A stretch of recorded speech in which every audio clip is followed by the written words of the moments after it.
You, Pat? Madam Mayor Pro Tem and Commission, on behalf of the budget team, the staff is here this evening to present to you an overview of the City of Leavenworth manager's proposed 2025 operating budget and a recap of some of the CIP information that we had. Before we begin, just want to extend my appreciation and compliments to the staff, Roberta and her team, Penny, all of the department directors spent the last couple of months doing an incredible amount of work preparing for tonight and then ultimately as we move forward through the budget. They've been great to work with, very supportive, done a lot of hard work. And so what I'd like to do tonight is just provide some general overview and information regarding the budget. So away we go.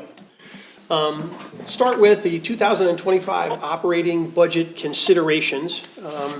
The 2025 operating budget is balanced as required by law and builds on the city's goal to provide high-quality service while maintaining sound financial standing. Some of the considerations include ensuring that we provide quality service delivery that includes public safety, the largest. All for viewing on YouTube. So at this time. You good, Ed? Ed, you might want to mute your phone. Yep, I did. Okay. All right, so ensuring quality service delivery is including public safety. You'll see that the largest portion of the operating budget will take care of public safety, some core functions, infrastructure, responsible financial and workplace and workforce management, as well as upgrades to the information technology staff and infrastructure that we talked a little bit about at the CIP and as well as staffing, okay? Some considerations, the financial impact to residents and businesses, value for taxes paid, optimal revenue and expense structure, the mill and utility rates, as well as future obligations in the form of debt issued and reserve levels. The other consideration is attracting and retaining a quality workforce. We feel like that's incredibly important to make sure that the city runs well. Talk a little bit about some of the forecasting and how we came to some of our decisions. Watching for the effects of inflation on operating costs. The city is active in many markets, from consumer goods to industrial chemicals and materials. The city purchases equipment, specialized items, supply chain dependent items, and local items. Work is done with suppliers, vendors, and trends to forecast operating costs. We have a lot of information, spent a lot of time studying costs and expenses. Anticipating shifts in revenue based on potential economic data. City is heavily reliant on sales tax for operations and capital budget items. Sales tax is the most volatile revenue source. In recent months, we've experienced a decrease in sales tax collections due to decrease in consumer spending. We've adjusted the 2024 projections as well as the 2025 budget to reflect a much more conservative outlook as a result of that information. And then obviously we're working for long-term health of the city, planning for the future growth needs and expectations. Up next, we'll talk just a little bit about the reserve policy. And so the 2024 budget projects our year-end targeted reserve position of 30%. To maintain the current levels of service during a period of reduced revenue collections, the 2025 budget projects a year-end general fund reserve position of approximately 21%. So we did need to tap into our reserves a little bit to put the budget together. We're still in good shape, and that's over what you were required to, but we did need to do that. Some of the 2025 proposed budget highlights as we move through this. Continue our pay-as-you-go payment management program. That was important. Continue all current city services and operations with no new program expansions, but some following staff changes. Again, the IT department, we're going to propose to add one full-time system and administrator position. I think if you take a look around the Kansas City area in the last 3 months, you've seen some pretty high-profile cyber attacks. The cities of Kansas City, Kansas, and Missouri. The Scout camera systems. There's been a lot of attacks, and communities of, particularly governments, have suffered as a result of that. And so, in our assessment, we evaluate that we got some gaps and some holes, and so we need to work on getting better in that. And so that was a priority that we established as part of the budget prep. The streets department. We're going to propose to add 2 full-time positions that will focus their efforts on curbs and sidewalks. when we have the meeting on the 28th, Mr. Faust and Mr. Burleson will be here to talk a little bit more about why that's important. But the key component of this is that there's no new funding that's necessary to do that. We are transferring some expenditures from the Streets Capital Project Fund to fund those two positions. So we're not getting new money, just rearranging things internally a little bit to do that. The Recreation Division, one part-time position added to the Recreation. This is about the theater. The staff at the Parks and Rec, and particularly the Rec, spending quite a bit of time and effort helping the theater do their productions, ordering scripts and that sort of thing. And so they need a little bit more help to continue to do that. We had some pretty honest internal conversations about whether or not we were going to ask them to go from, say, 7 performances a year down to maybe 4 or 5. It takes a lot of work to do that, and the Parks and Rec staff helps them do that. And so to help them do that, Mr. Grant is asking for one additional part-time person in the rec department so they can spend some of their time helping the theater continue to function at their current level. In order to fund that, there is a special parks gift fund. We're going to take some money out of that to help offset some of those costs. So it will come out of our Right. taxes. So- Well, it'll only cover a portion of it. It's not all of it, but enough to where we can move forward with it if you agreed to that. And then some changes at the city clerk's office. We're going from a full-time position down to a part-time position. We feel like that's going to work. And then in the probation department, one full-time position converted to from full-time to part-time. So collectively, when you look at all of that. It's not all of it, but. Everything okay, Ed? Yep. Okay. So collectively, as it relates to that, when you add all the full-time, part-time conversions and all that, essentially what we were doing is ultimately going to add one half-time position. That's what equally it adds to in terms of the budgeting number. Okay, questions about that? Could, I'm not sure.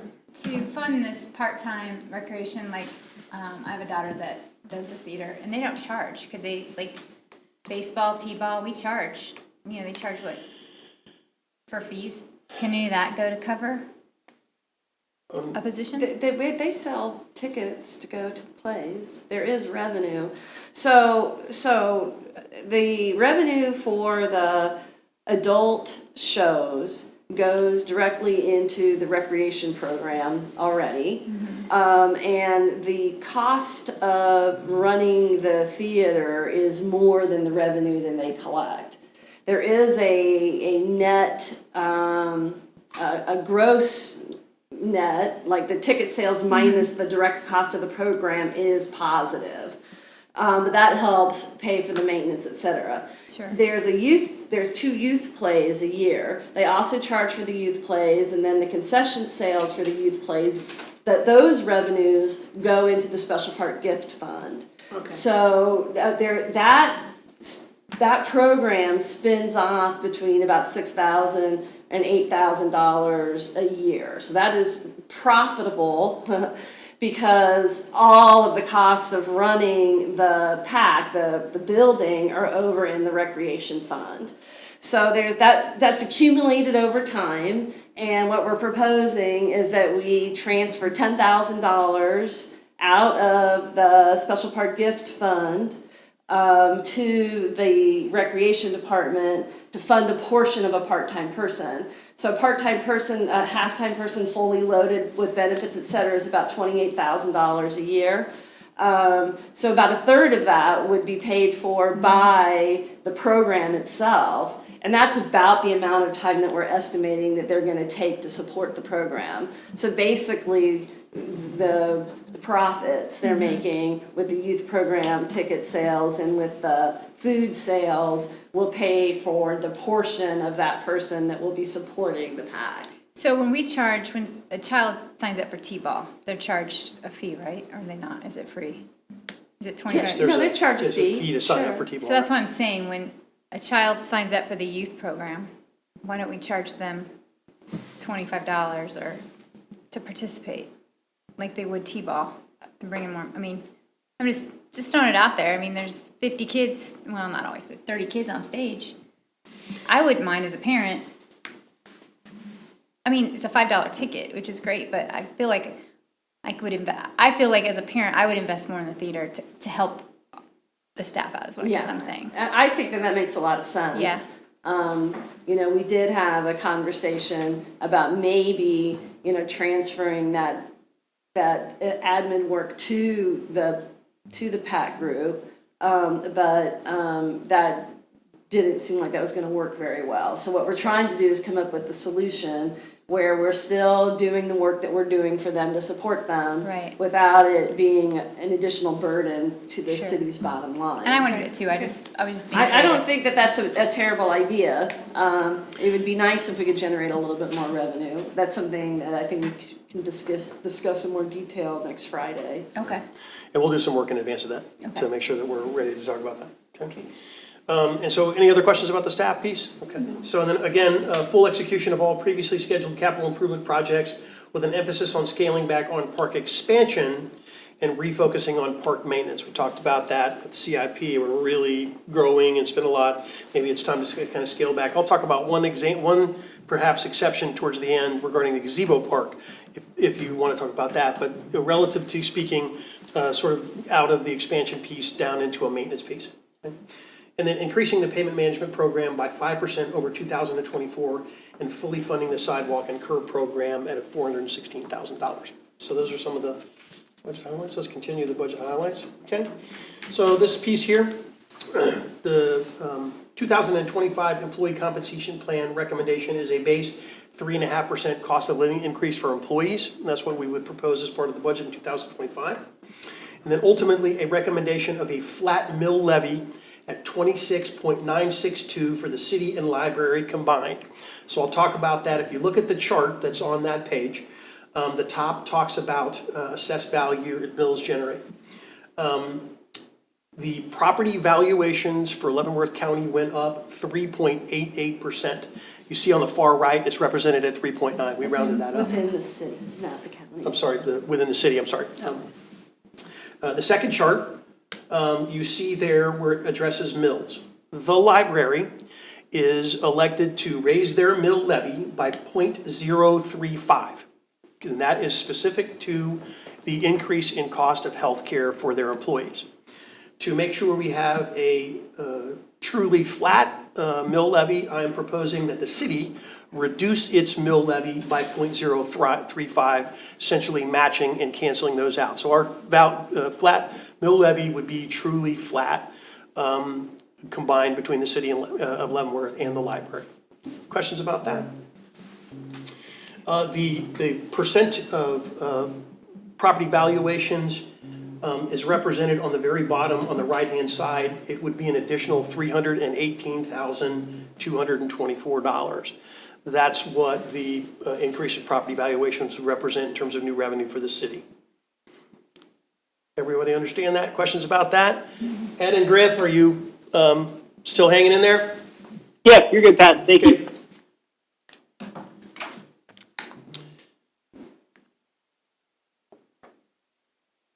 Just some, in terms of the stuff there, scaling back the revenue projections, those are some of the, motivating factors there. And again, a flat mill levy proposed generates an additional $318,224, okay? Some of the rationale that we used in terms of making the recommendation. The commission has determined the need for supporting, attracting, and retaining staff. I think that's important. And we've talked about that. The commission has shown support for responsible use of operating reserves. Staff and the commission have been diligent about watching expenses to ensure that needs are provided for and program or project expansion are carefully considered, balancing what we need versus what we want. Commission goals, input, and feedback have informed needs and priorities laid out in the 2025 operating budget and the 2025 through 2029 capital improvements program. Sales tax revenue collections declined in the first three months of 2024. Therefore, the 2024 projections and the 25 proposed budget are very conservative. The city has multiple tools to modify expenditures. So for example, if sales tax continues to decline and we don't see any correction in that regard, we can delay projects, we can freeze positions, we can do a variety of things to continue to maintain, good budget management. But we're in a position to respond to that if we need to. Some of the factors involved in the flat mill levy, again, a decline in estimated sales tax and franchise fee collection. This is relative to factors that are outside of our control. Complete retention of all revenue streams. A flat mill levy proposal is based solely on current and 2025 forecasted conditions and is an issue that should be analyzed each year based on new information and data. Local governments are subject to mandates from other levels of government that can dramatically impact the shape and composition of budgeting and tax structures without regard for local government's ability to provide service at levels expected by residents and businesses. So for example, you've heard a lot of discussion about eliminating sales tax for groceries. Now they elected not to do that, they kept that at the state level. But if that mitigates its way down to the local level, it would be our projection, that would be a loss of revenue of between $1.2 and $1.6 million or somewhere between 4 and 6 mills. That would be something completely outside of our control that would impact our budget. There's some discussion about exempting people from property taxes. There's some discussion about veterans over a certain age being exempted from property tax, or veterans that have disabilities being exempted from property tax. And so if those things were to come to fruition, the city of Leavenworth would be impacted by that. So we have to take all those factors into consideration as potential impact, and then we'd have to have some much tougher discussions if we had that much revenue decrease. Then again, commission direction to continue to provide service to ensure the city of Leavenworth is viewed as a good place to work and is to focus on improvements over expansion. Property taxes. Looking forward, the budget management team remains concerned that an increasing reliance on sales tax as a portion of general funds revenue makes the city more vulnerable to national economic trends. In its most recent update, the City of Leavenworth's credit analysis, Moody Investor Services cautions the city's reliance on economically sensitive sales tax revenue is a credit challenge, could become a factor. In addition, a portion of sales tax is tied to a 1% countywide sales tax that sunsets in 2035, and based on the allocation formula, which includes population plus taxes levied, as the city's levy decreases in comparison to the county and other cities in the county, our portion of the countywide sales tax would decrease. The management team is concerned that a continued trend of decreasing local and countywide sales tax along with the flat mill levy is setting the stage for a decrease in city services. Property taxes are the only method to bring about cost recovery and expansion in many key areas the city is pursuing for growth, business and industrial and manufacturing. Property taxes ensure that property owners contribute to the upkeep and improvement of the local public goods they benefit from. So just as an educational piece to this lays out how taxes are collected throughout the entire county and state. So if you look on the far left-hand side, the total mill levy collected is $120.479. Taxes are collected from the state, county, the city of Leavenworth, obviously, the school district, and the library. The city of Leavenworth's collection of those mills is 18.7%. So a relatively small piece of the overall pie is what's collected. On the far right-hand side, it's slightly different. If you live in the city of Leavenworth, but you're in the Lansing School District in the south end of town, you see that those numbers are there. We have a little bit different variable. It should be noted that the city of Leavenworth has a more diverse stream of revenue than school districts in the county, including sales tax, franchise fees, fees and fines, etc. And so we put this in just as an educational piece of the total overall piece of the pie in terms of what the city of Leavenworth collects. Okay. Questions about any of those things? All right.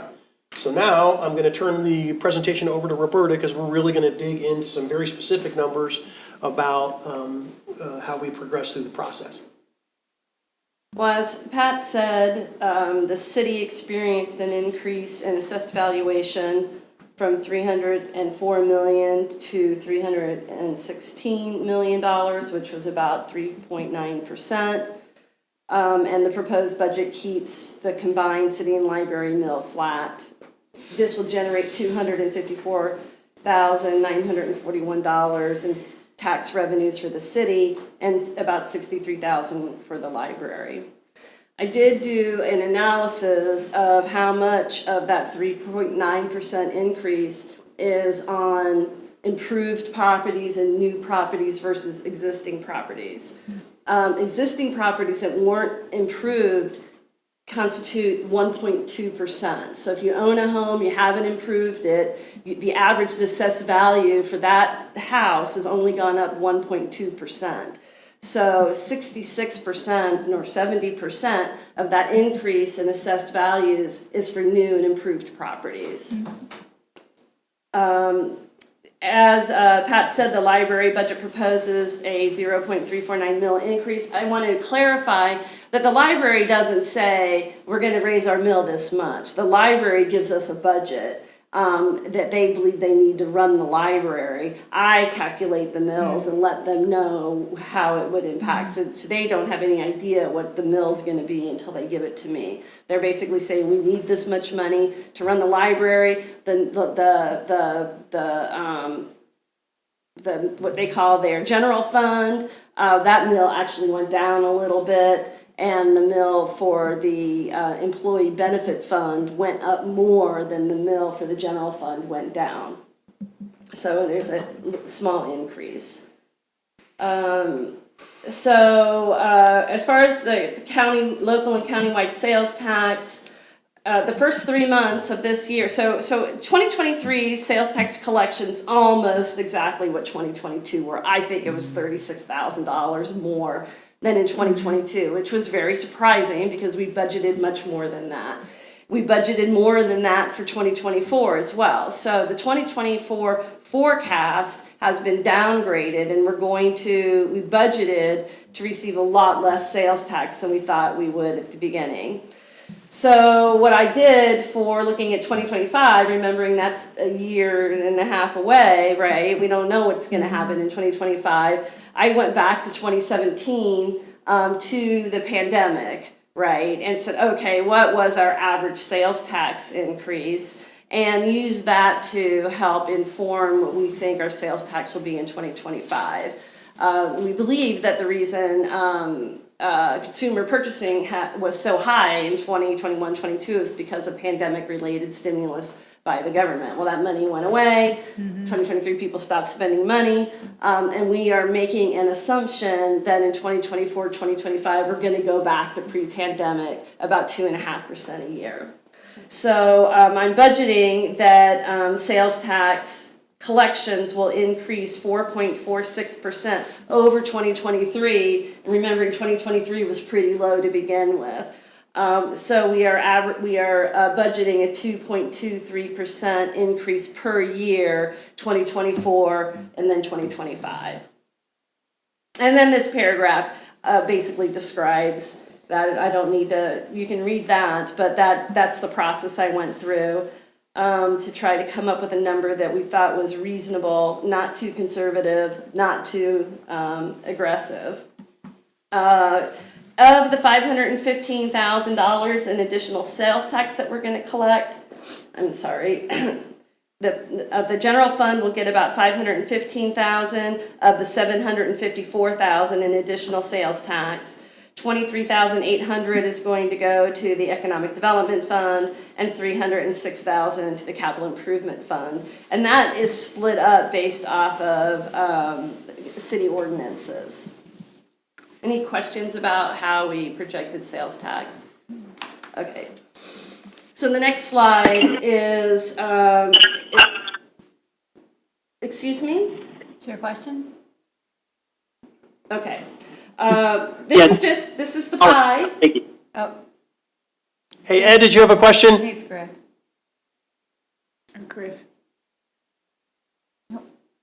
Okay. Okay. This is the general fund. And this is revenue only, $22,940,000 in what I'm calling new revenue. If you remember that revenue conversation we had, there's a whole lot of revenue that isn't really money coming in. So what I'm removing from this is any transfers, I'm removing the beginning fund balance, I'm removing any intra-city revenue. So the city is budgeted to collect $22.9 million in revenue in the general fund in 2025. And as you can see, almost 50% of that is sales tax, 19% is property tax. Franchise fees, they were going up sort of like this, and now they're going like this. So we budgeted those to be absolutely flat with 2023, no growth in franchise fees at all. And then we have charges for services. Interest income, I believe you all are aware that we had about $1.7 million in interest income in 2023, which wasn't budgeted. We budgeted much lower than that. That made up for the decrease in sales tax. So we actually finished 2023, started 2024 with the reserves that we thought we would. 2024 is similar. We're still aggressively investing our reserves, and we still have some ARPA money, and we still have the project money we've been saving for 4th Street, etc. So because reserves are high and interest rates are high, we're really trying to take advantage of that. That's good. What we're projecting in 2025 is interest to go down a little bit. We're projecting $1.3 million in interest revenue in 2025.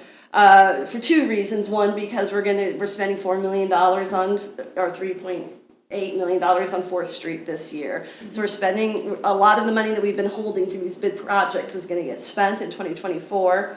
And then I believe interest rates will decline sooner or later, and that's a year and a half away. So I wouldn't be surprised to see interest rates falling back. Right now, we're getting about 5.2, 5.3%. For our 6-month Treasury notes. Any questions about revenue? The next slide is the entire city. This is the last slide. This is a general fund. This is the entire city. So this includes the enterprise funds, the sewer fund, the refuse fund, all the other funds. And you can see there that the sales tax becomes a smaller piece of the pie, 34%, but it's still 1/3 of the city's total revenue. And charges for services are 21%, so that's your refuse fees and your sewer fees and the stormwater impact fee and everything that we charge for. Intergovernmental, the 14%, that would be grants that we are budgeting to receive. It's the liquor tax is considered intergovernmental revenue. The money that we get on, the tax we get on gasoline from the state is considered intergovernmental revenue. So that's what makes up that piece of the pie. Any questions about revenue as a whole? Nope, not yet. Not yet. Expense highlights, as Pat said, we are recommending a 3.5% across the board increase. I'm not excited about that. I'd love to see that be a bigger number, but considering the fact that we're already eating into reserves, we felt we wanted to stay at least slightly above the CPI index and maintain our purchasing power, our employees' purchasing power. So we think it's reasonable increase to request. If you look at total salaries, they're budgeted to go up 4.2% or $568,000 in 2025 over the 2024 budget. And that is because that adds one new position, the IT systems administrator, and then the IT director. We have an IT director in the IT department instead of an IT manager, so there's a difference in salary there. So those two added together, plus the 3.5% increase, get us to about $568,000 more in salaries, not salary and benefits. We're budgeting health insurance costs to increase 5%. Well, obviously, we never know that, and it seems like we find that number out the day after the budget is approved every year. Last year we had like a 25% increase. There is some noise that we might actually have a decrease in our premiums this year, but Lana recommended using a 5%. She felt like that would be fair. So this increase would be about $730,000 more than the 2023 actual health insurance. And the reason that number is so big is because the 2024 went up so much. I can't compare to 2024 actuals yet, so a lot of our comparisons are compared to 2023 actuals. Those are the most recent real numbers we have. Capers and KP&F both increase the contribution rates, and those expenses are budgeted to increase about 9% or $245,000. That's a combination of the increase in rate plus the salary increases, so those things both impact that. We're actually budgeting utilities to go down compared to the 2024 budget. They'll be a little bit higher than the 2023 budget, but what we saw in 2021 and 2022 were really high utility rates. And then in 2023 and so far in 2024, they were much lower than they were. So we kind of over budgeted utilities for a couple of years. So I'm hoping that the budgeted utilities, we're getting more to a new normal. And then Hey, Roberta, I'm sorry. Just a quick question. What's the main driver in the utility decrease right there? Oh, you tell me. I don't know. I mean, it's probably weather related. We also had the big freeze in 21, I believe it was, where the gas prices got really, really high for a short period of time. So it's Okay. I don't know. But what I do know is we over budgeted in 2023, we were looking at 2021 actuals. And we're like, okay, we need to budget based off of 2021 actuals. Well, 2021 actuals were very high because of the severe weather.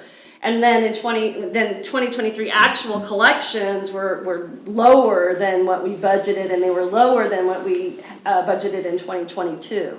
So I think that we kind of had a knee-jerk reaction to the utility expenses in 2021, and we're just now getting things sort of back to normal. Okay. All right. I appreciate that. Thank you. IT contractual services are budgeted to increase 32%. The contractual services include all of our software. We are purchasing new software that is cybersecurity related, and we're also upgrading our Microsoft to 360. Is it 360 or 365? And mostly for security reasons. So the next slide is our budgeted expenditures by function in just the general fund. So we have the $25 million in expenditures, which is a little bit higher than what you saw in the revenues. So if you remember, in the revenues, we weren't including our carry forward balance, right? So when you look at this difference, you can see that we're spending some of that carry forward balance.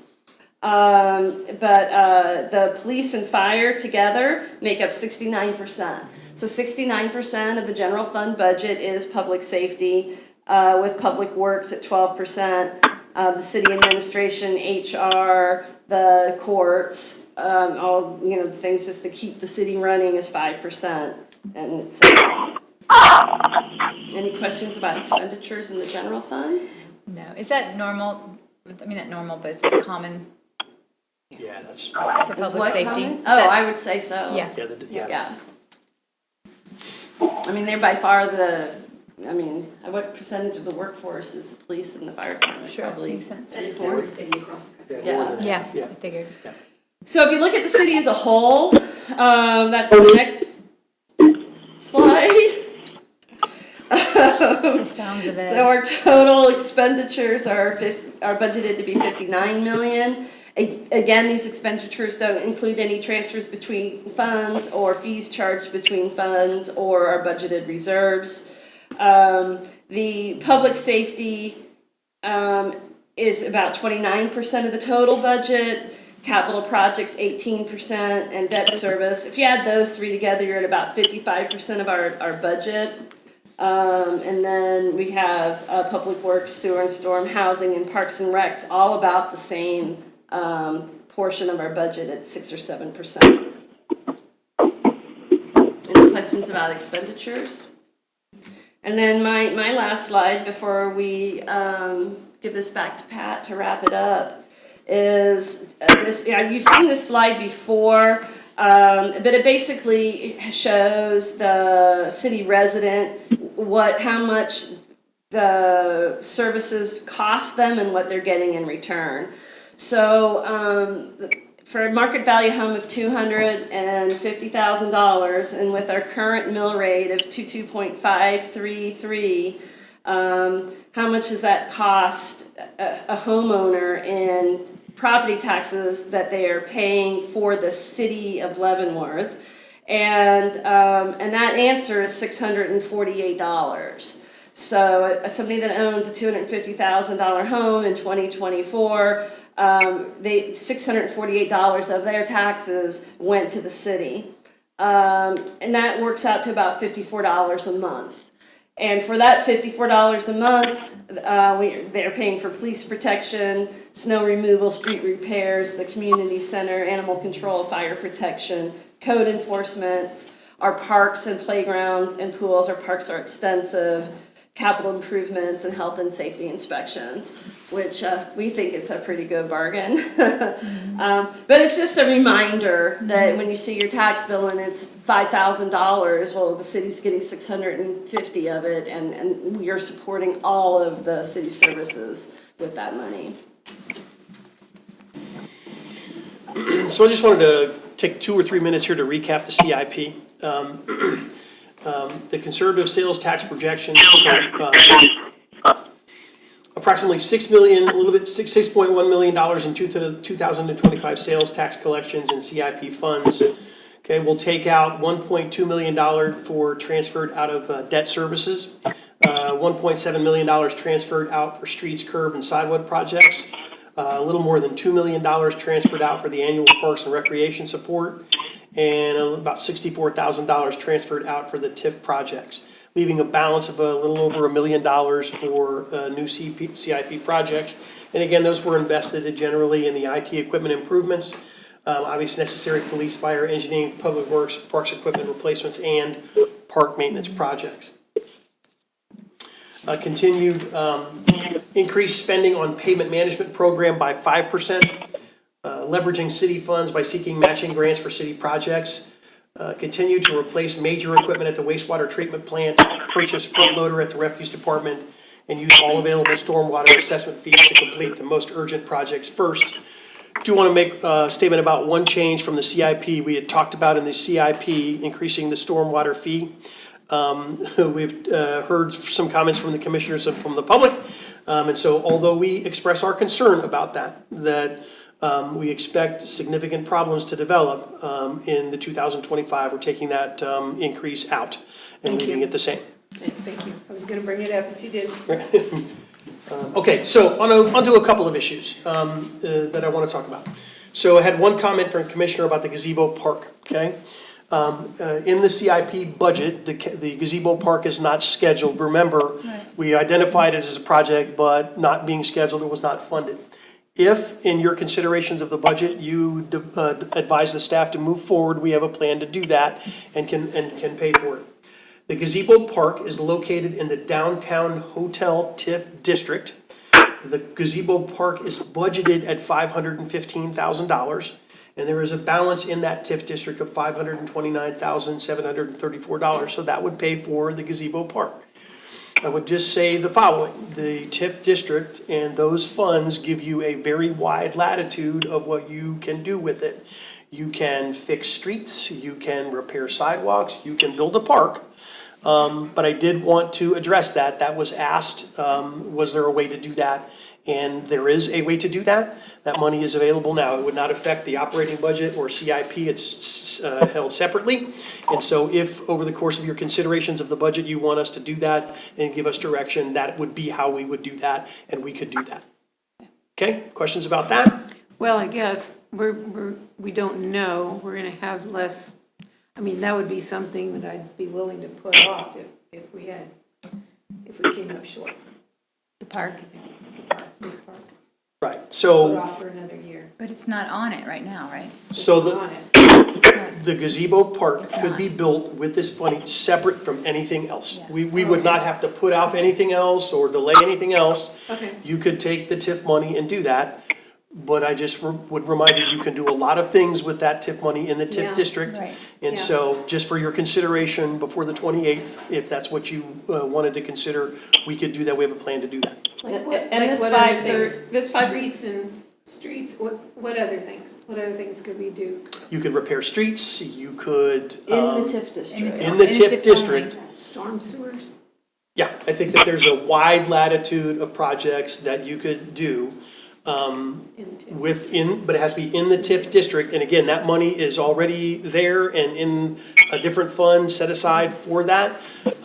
But that was a specific question about how we might be able to move forward with the gazebo park if we wanted to do that. Okay. Well, Okay. I'll have to think about that one. Right. Okay? Chief, Yes, sir. how is the TIF fund, how does that get its money? From what source? It's a property tax incremental tax. So there's a base value of the properties in the TIF district for the development, the redevelopment.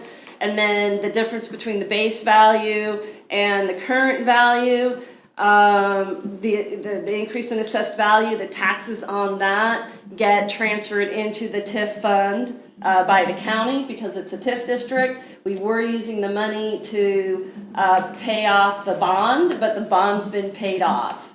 So now that tax increment tax is going into the TIF fund and waiting to be spent by the city commission.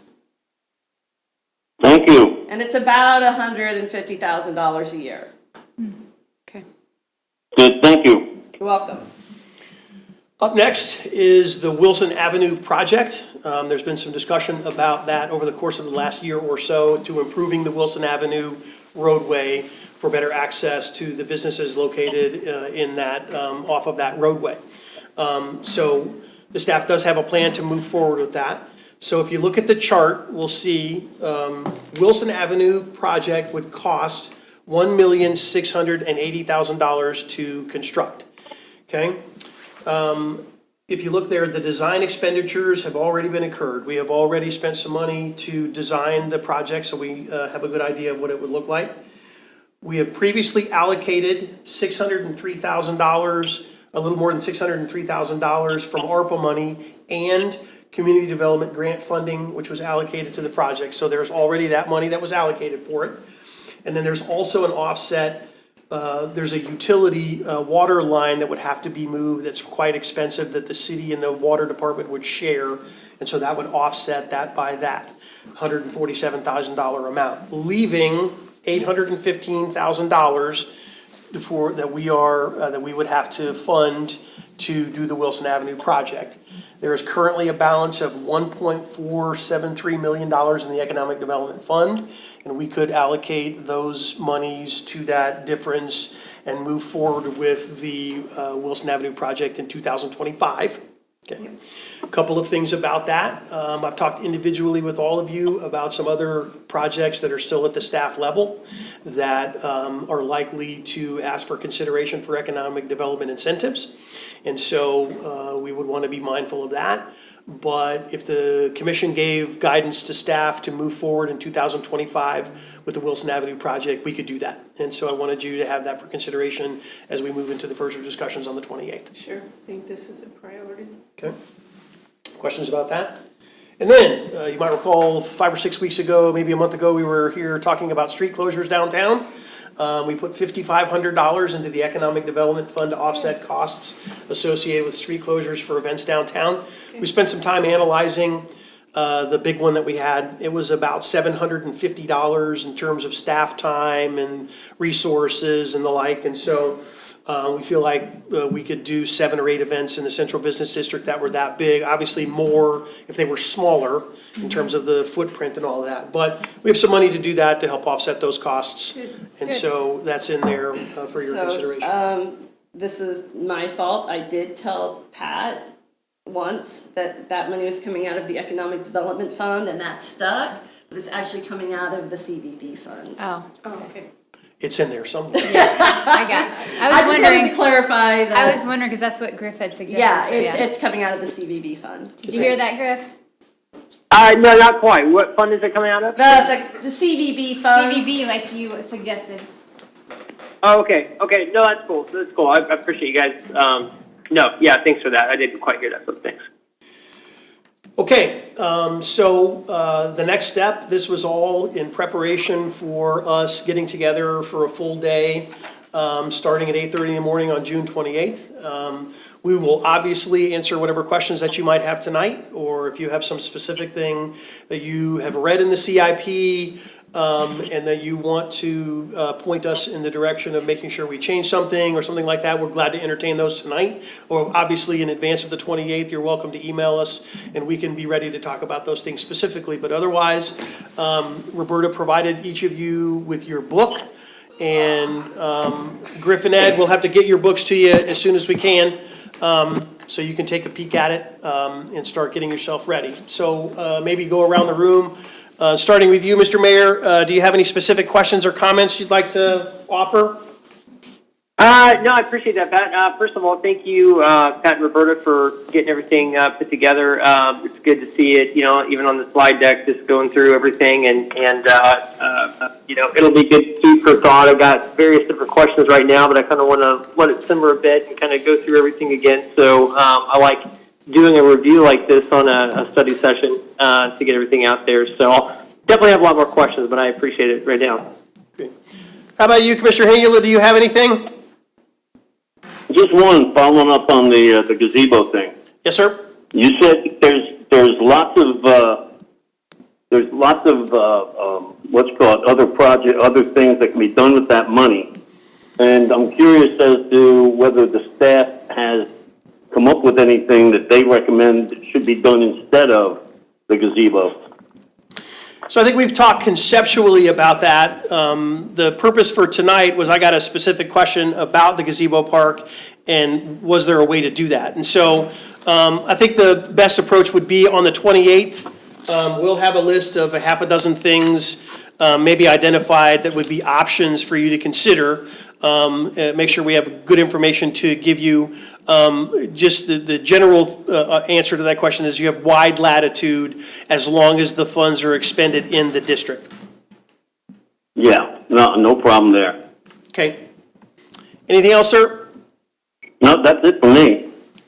I just have a question. 4th Street, when they redo 4th Street, are we having additional expenses in regard to that the city has to pay for?